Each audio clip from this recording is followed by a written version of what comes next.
The desert does not scream, it waits. 1 minute ago, the air above the Uinta Basin fractured, not with sound, but with a terrifying, pressurized stillness that defied the laws of physics. Travis Taylor, a man whose life has been a calculated dance with the rigid constants of mathematical certainty, now stands paralyzed, his instruments hemorrhaging data that shouldn't exist. In this frozen moment, the boundary between the observer and the observed has vanished. A shadow has passed over his soul, a cold realization that the secret of the ranch isn't a mystery to be solved, but a predator that has finally caught his scent. He had spent years staring into the abyss of the unknown, armed with logic and high-frequency sensors, never imagining that the abyss would eventually reach back to claim his sanity. What happens to a man of science when the universe stops making sense? As the readout flatlines and the horizon ripples like a dying memory, Travis is forced to confront a horrifying truth. Some doors, once opened, can never be closed again. The Alabama summer hangs heavy, a humid shroud that smells of parched earth and the distant, metallic tang of rocket propellant. For a young Travis Taylor, the sky was never an abstract canvas of myth or poetry. It was a rigorous, interlocking grid of calculus and Newtonian intent. While other children found shapes in the clouds, Travis saw the invisible vectors of fluid dynamics and the elegant, cold geometry of orbital mechanics.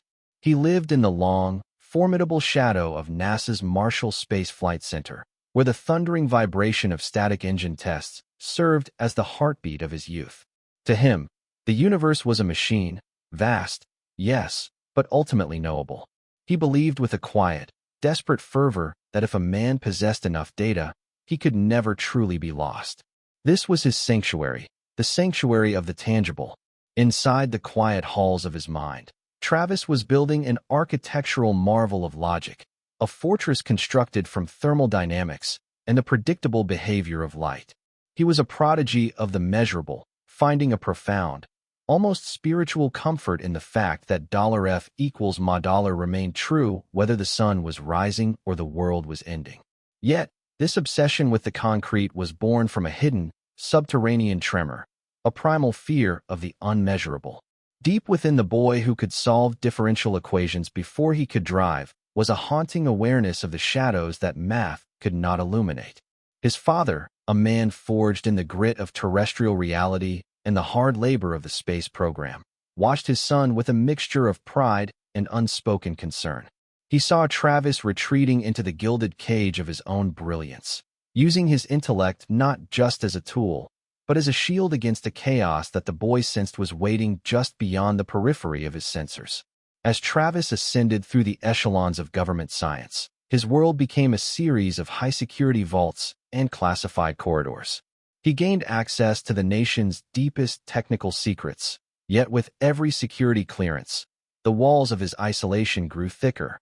He spoke a language of high-frequency physics that few could translate, moving through the world like a ghost in a machine. He was the ultimate observer, the man called upon to bring order to the anomalous, yet he remained fundamentally alone in his certainty. The atmosphere of his life was thick with the scent of ozone and the sterile dust of old library books, a life lived in a laboratory of his own making. He had convinced himself that he was the master of the mystery, a cartographer who could map any terrain. But as the offer from the Uinta Basin arrived, a subtle, tectonic shift occurred within his soul. The sanctuary of logic he had spent a lifetime perfecting was about to be incinerated. As Travis accepts the invitation to the world's most haunted acreage, he feels a phantom chill, a premonition that he is not going to the ranch to study the phenomenon, but to be studied by it. The iron-rich, crimson dust of the Uinta Basin does not merely settle, it stains. As Travis Taylor steps onto the parched skin of Skinwalker Ranch, the earth seems to rise to meet him, clinging to his boots like a burial shroud. He arrives not as a guest, but as a conqueror, flanked by a phalanx of million-dollar sensors and high-frequency arrays. To Travis, this land is a patient on a cold operating table, and he is the surgeon of the measurable. He pierces the soil with ground-penetrating radar and scars the pristine Utah sky with the chemical trails of his rockets, demanding that the universe yield its data. There is a defiant, almost frantic arrogance in his movements. the hubris of a man who believes that the fundamental laws of physics are a universal language that even the shadows must speak. He expects a dialogue of variables and constants. He is unprepared for the silence that answers. The psychological collision begins in the marrow of the first night. We see Travis in the claustrophobic glow of the command center, his face washed in the sickly, flickering blue light of a dozen monitors. Outside, the mesas stand like silent, ancient sentinels, but inside the screen, the world is dying. His equipment, machines calibrated to the precision of a heartbeat, begins to fail in ways that defy the very textbooks he authored. Batteries drain in seconds. Encrypted feeds dissolve into a white noise that feels rhythmic, almost mocking. Each experiment is met with a calculated, sentient pushback, as if the land itself is gasping for air every time he tries to measure its pulse. The radiation spikes only when the cameras are triggered elsewhere. The signals flatline the moment he leans in to verify the anomaly. The pressure of leadership begins to exert a physical weight upon his shoulders. His team looks to him, the man of 1,000 answers, for a certainty he can no longer manufacture. He is the master of the why, the architect of causal relationships. Yet here, the word why is a fragile thing that the desert wind carries away and buries in the rock. The loneliness of his position deepens as he realizes he is no longer just observing a phenomenon. He is being taunted by it. We witness the slow, agonizing erosion of his professional identity. The crisp, clean lines of the scientist are beginning to blur, bleeding into the desperate, wide-eyed searching of a believer. He spends his nights staring into the dark, his eyes reflecting a growing, frantic obsession that borders on the religious. He is no longer looking for data. He is looking for a sign. The atmosphere is thick with a psychological dread that transcends the scientific. Travis begins to feel the ranch not as a location, but as an intelligence that has begun to map the contours of his own mind. He finds himself checking the sensors not to find the truth, but to prove he hasn't lost his grip on reality. The isolation of the desert mirrors the isolation of his own genius. He is trapped in a landscape where logic is a discarded relic. He has spent his life believing that light is the ultimate informant, but in the heart of the basin, the light is a liar. He stands on the precipice of a breakdown, his faith in the tangible crumbling like the dry shale beneath his feet. He came to dominate the unknown, but the unknown has started to rewrite the rules of his existence. After a high-altitude rocket disappears into a literal hole in the sky, Travis receives a biological warning, a physical sickness that suggests the ranch has begun to rewrite his very DNA. Tragedy, Travis Taylor discovers, is rarely a sudden, explosive crash in the desert. More often, it is a quiet, horrific unraveling of the self. It is a slow, cellular decay that begins in the marrow and radiates outward until the world loses its sharpness. As the physical toll of the ranch begins to manifest, the man of science finds himself betrayed by his own biology. The radiation, that invisible, energetic ghost he spent a lifetime studying, has finally stopped being data and started being a predator. He enters a phase of profound, suffocating darkness, where the hypervigilance required to survive the basin follows him back across state lines into the sanctuary of his own home. But the sanctuary has been breached. The silence of his living room now feels heavy, pressurized with the same unnatural stillness of the Uinta mesas. Every shadow in the corner of his eye is a jagged reminder that the unseen is no longer a theoretical concept. It is a permanent roommate. The cinematic focus narrows to the interior of his soul. We see Travis in the dim, blue light of early morning, sitting at a kitchen table that feels like an island in a vast, dark ocean. He is a man who can calculate the trajectory of a star with a pencil and a scrap of paper, yet he cannot find his way out of the labyrinth of his own fear. The guilt is a visceral, choking thing. The realization that by playing the hero, he may have led his team into the path of an invisible, sentient malice. He stares at the lesions on his skin, the physical map of his failures, wondering if he has brought a piece of that malevolent intelligence home within his very cells.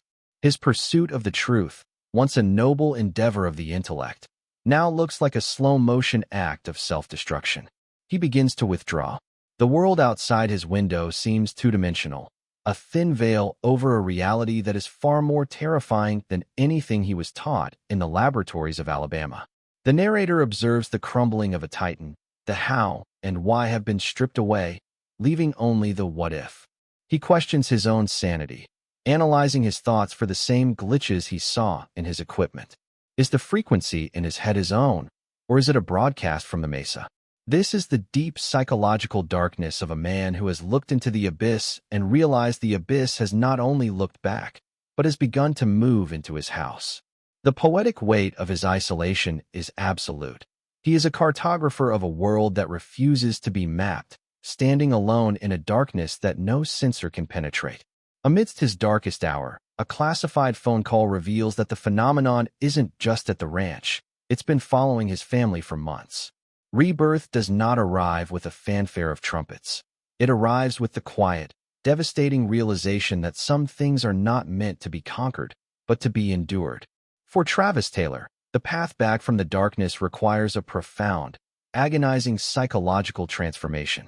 He returns to the Uinta Basin not as the conqueror armed with a clipboard and a sense of scientific superiority, but as a humble witness with an open heart. The arrogant demand for answers has been replaced by a somber, tragic grace. He understands now that his purpose was never to solve the mystery like a common equation, but to serve as a bridge, a conduit between the mundane human experience and an incomprehensible, ancient intelligence. He is the translator for a language that has no words, only frequencies and fear. The tone shifts into one of tragic inspiration. We see Travis walking the ridge of the triangle, the wind whipping at his jacket, his face etched with the lines of a man who has seen too much. He has accepted the scars and the radiation as the entry fee for his higher calling. The legacy of Travis Taylor is being rewritten in real time. He is no longer merely a government scientist with a high-security clearance. He has become a modern-day shaman of the digital age, a man who uses the tools of the future to document the ghosts of the past. He stands on the fringes of reality, holding a sensor like a ritual staff, recording the anomalies for a human species that is too terrified to look directly into the sun. There is a weight to his movements now, a slow, intentional pace that suggests he is no longer running from the phenomenon, but walking beside it. The documentary reaches its crescendo with a slow, sweeping aerial shot of the ranch. The vastness of the landscape is overwhelming, making the human figures below look like ants on a circuit board. Travis stands on the edge of the mesa, a small, dark silhouette against a sky that is shifting through hues of bruised purple and haunting gold. He is a man who finally found his soul by losing his mind to the unknown. The internal storm has passed, replaced by a cold, crystalline clarity. He realizes that the horrifying news breaking in the world outside, the headlines, the panic, the confusion, is just noise. Here, in the heart of the basin, there is only the work. The final reflection is one of somber, terrifying peace. Travis Taylor is finally still. The narrator observes that while the world continues to fracture, Travis has found his center in the eye of the storm. He watches the horizon with a gaze that no longer flinches when the air ripples or the sensors scream. He has transitioned from the hunter to the observer, and in doing so, he has found a purpose that transcends his own survival.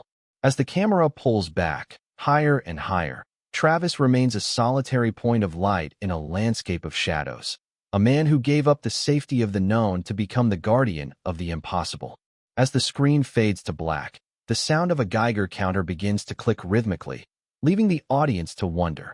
If the observer is now part of the experiment, what is the experiment's final goal?